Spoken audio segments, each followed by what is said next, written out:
சதாசிவசமாரம்பாம் சங்கராச்சாரியமத்தியமாம் அஸ்மதாச்சாரியபரியந்தாம் வந்தே குரு பரம்பராம். எல்லோரும் இன்புற்றிருக்க நினைப்பதுவே அல்லாமல் வேறொன்றறியேன் பராபரமே. எல்லோரும் இன்புற்றிருக்க நினைப்பதுவே அல்லாமல் வேறொன்றறியேன் பராபரமே. லோகா சமஸ்தாத் சுகினோ பவந்து. ஓம் ஐந்து கரத்தனை யானை முகத்தனை இந்தின் இளம்பிறை போலும் ஏற்றனை நந்தி மகந்தனை ஞான கொழுந்தினை புந்தியில் வைத்தடி போற்றுகின்றேனே. திருமந்திரம் ஏழாம் தந்திரம். ஏழாம் தந்திரத்தில் லிங்கங்களை பற்றிய விஷயங்களை கூறிக்கொண்டு வருகிறார். அண்டலிங்கம், பிண்டலிங்கம், சதாசிவலிங்கம் என்று பல்வேறு விதமான லிங்கங்களை இங்கே கூறிக்கொண்டு வருகிறார். வெளியில் காணுகின்ற லிங்கத்தையே நாம் உள்முகமாக பார்க்கும்பொழுது அதனை யோகியானவன் உள்முகமாகவே காணலாம், அந்த அனுபவத்தை உள்ளாரே பெறலாம் என்று கூறினார். இப்பொழுது பாடல் 1789 இங்கு தத்துவ பாவத்தை குறிக்கின்றது.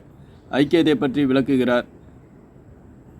முழுக்க முழுக்க வேதாந்த கருத்தான ஜீவ ஈஸ்வர பேதத்தை இங்கே நீக்கி ஜீவ ஈஸ்வர ஐக்கியத்தை இங்கே விளக்குகிறார். அவனம் அவனம் அவனை அறியார், அவனை அருகில் அறிவானும் இல்லை. அவனும் அவனை அறியில் அவனும் அவனும் அவன் இவனாமே. அவனும் அவனும் அவனை அறியார், அவனை அறியில் அறிவானும் இல்லை. அவனும் அவனும் அவனை அறியில் அவனும் அவனும் அவன் இவன் நாமே.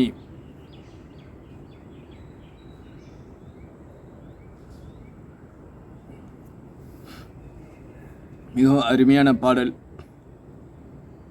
இந்த பாடல் முழுக்க முழுக்க ஐக்கிய பாவத்தை விளக்குகின்ற பாடலாக உள்ளது. சைவ சித்தாந்த பரமாக பல பாடலை பாடினாலும் ஒரு சில பாடல்கள் வேதாந்த ஐக்கிய பாவத்தை ஏகத்துவத்தை இங்கே நிலைநிறுத்துவதாக சில பாடல்கள் அமைந்துள்ளன. அதில் இதுவும் ஒன்று.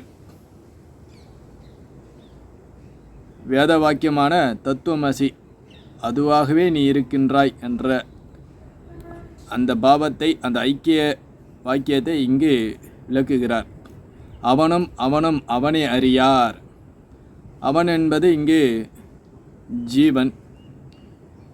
அவனும் அவனும், ஒரு அவன் என்பது ஜீவனையும் இன்னொரு அவன் என்பது சிவனையும். அவனும் அவனும் அவனை அறியார். அவனை அறியாதவர்கள் அறியார். அவராக அறியாத போது பேத புத்தியானது காணப்படும். அதனால் துன்பமானது இருக்கும், இந்த பிறவியானது இருக்கும் என்று கூறுகிறார். மீண்டும் மீண்டும் அந்த பிறவியானது சுழன்று கொண்டே இருக்கும், சக்கரம் போன்று. அவனை அறியில் அறிவானும் இல்லை. நல்ல ஒரு குருவினுடைய உபதேசத்தால்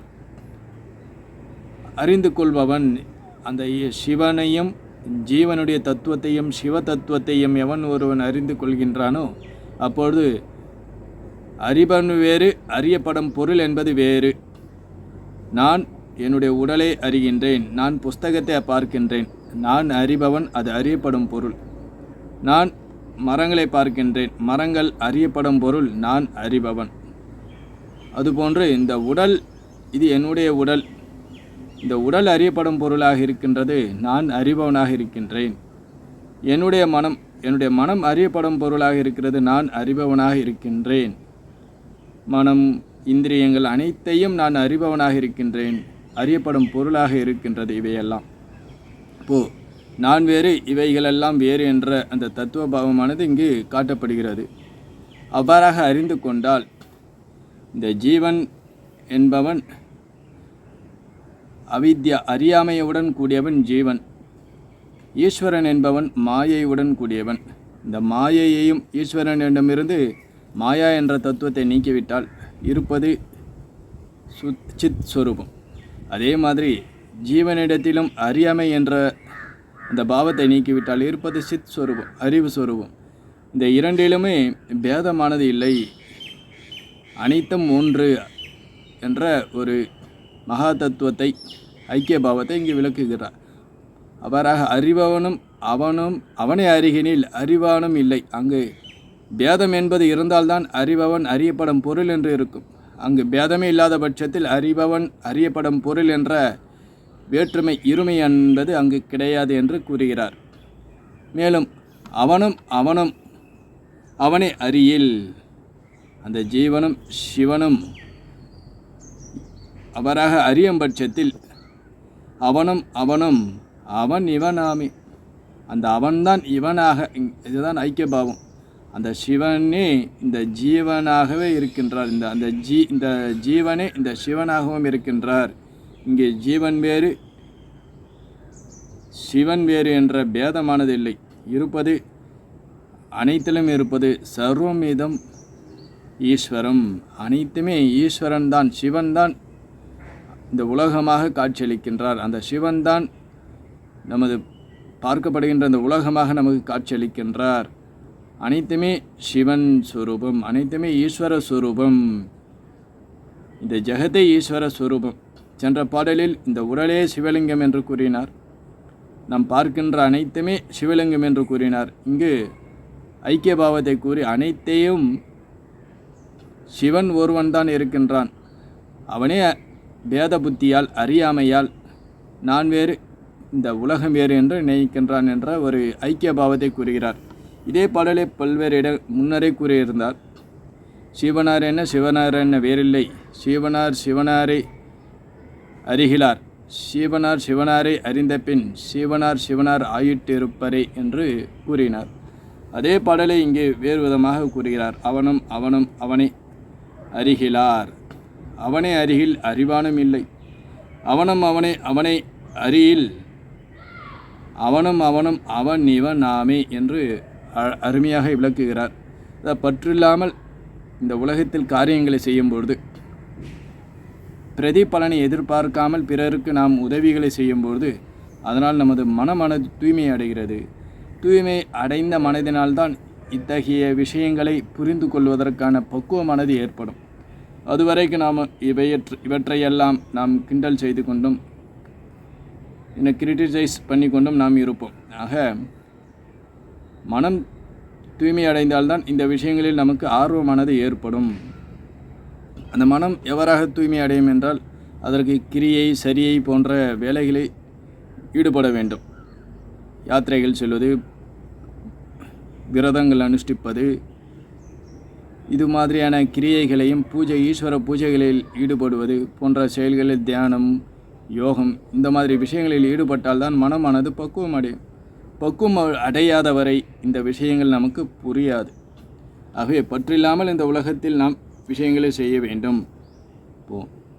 அவ்வாறாக இருக்கும் பட்சத்தில் அந்த சப்தத்திற்கு அர்த்தம் நமக்கு விளங்கும். இல்லாவிட்டால் ஆன்மீக விஷயங்கள் இவையெல்லாம் வெறும் சப்தமாக இருக்கும். அதனுடைய அர்த்தமானது நம் மனதில் பதியாது, வெறும் சப்தம் மாத்திரம் இருக்கும். மேலும் வேறு சில பாடலில் கூறுகிறார், பிறவா நெறி தந்த பேரருளாளன் என்று கூறுகிறார். அனைத்து உயிர்களும் விரும்புவது, அதாவது பக்குவமடைந்த உயிர்கள் விரும்புவது பிறவாமை, மீண்டும் இந்த பூமியில் பிறவாமை வேண்டும். அதனையே அவர் பேரருளாளன் அவன் அருள்கின்றானாம். யாருக்கு என்றால் தன்னை நாடியவர்களுக்கு அவன் பிறவி இல்லாத, துன்பம் இல்லாத இந்த பிறவியை தந்தருள்கிறான். பிறவி இல்லாத வரத்தை அவன் தருகிறான். இப்போ பிறவிக்கு காரணம் அறியாமை. அந்த அறியாமையை நீக்கிய அருளும் பேரருளாளன். ஒரு விஷயம் நமக்கு தெரியாத வரையில் தான் நமக்கு துன்பம். அந்த விஷயம் ஒரு விஷயம் நமக்கு தெரிந்து விட்டால் ஆனந்தம், மகிழ்ச்சி. ஆக நம்ம பிறவியினுடைய காரணத்தை நாம் தெரிந்து கொண்டால் அதனால் நமக்கு துன்பமானது நீங்குகிறது என்று இந்த பாடலில் விளக்குகிறார். அறவாழி அந்தனர் ஆதி பராபரன், அவனே ஆதி பராபரன். அறவாழி அந்தணன், அறவாழி என்றால் கடல் போன்று கருணை உள்ளமுடையவன், குறையாத கருணை உடையவன், கருணை பெருங்கடல். அறஆடி அந்தணன் தாழ் சேர்ந்தார் கல்லால் பிற ஆழி நீந்தல் அரிது என்று திருக்குறளிலும் கூறப்பட்டுள்ளது. ஆகவே அவன் அறஆழி, கடல் போன்று பெருங்கருணை உடையவன், குறையாதவன். ஆகவே அவனுடைய கருணைக்கு பாத்திரமாக நாம் ஆகும்பொழுது அவன் நம்மை அஞ்ஞானத்திலிருந்து விலக்கி ஞானத்தை அருளி அதுதான் இங்கு அமிர்தம், ஞானம் என்ற அமுதத்தை அவன் நமக்கு அருளுகின்றான் என்று கூறி இந்த பாடலை நிறைவு செய்கிறார். மீண்டும் அடுத்து வருகிற நாட்களில் மற்ற பாடலை பார்ப்போம். மூர்த்தியெல்லாம் வாடி எங்கள் மோனகுரு வாடி, அருள் வார்த்தை என்றும் வாடி, அன்பர் வாடி பராபரமே. ஓம் சாந்தி சாந்தி சாந்தி. ஹரி ஓம் ஸ்ரீ குருபியோ நம. ஹரி ஓம்.